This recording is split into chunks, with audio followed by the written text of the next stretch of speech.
Die band tussen ma en welpie is nog baie nou. Hierdie is ma Mia en haar kleintjie Angel B.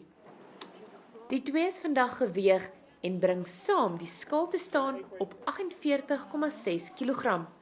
Hiervoor is hulle beloon met 'n visserige lekkerny en hulle was al te vriendelik.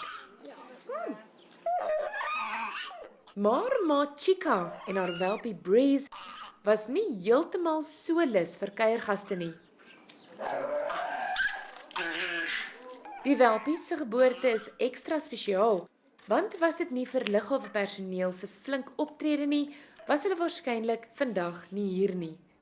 Hulle storie is eintlik 'n baie hartseer een, want die groepie Suid-Amerikaanse pelsrobbe was eintlik op pad China toe, deur OR Tambo lughawe, en hulle was in 'n baie swak kondisie gewees. Toe die lugredery ons gekontak en vra asseblief kom kyk of hierdie diere nog oukei is.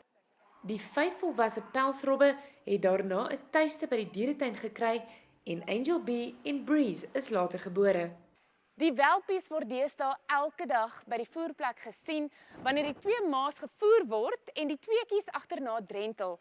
Maar hulle sal eers oor omtrent 5 maande behoorlik saam met die ander hier in die water kan baljaar.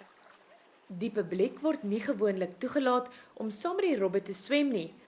Maar vandag, veral weens die versengende hitte, is 'n uitsondering gemaak. Mia Slabbert, Enies, Pretoria. I'm good.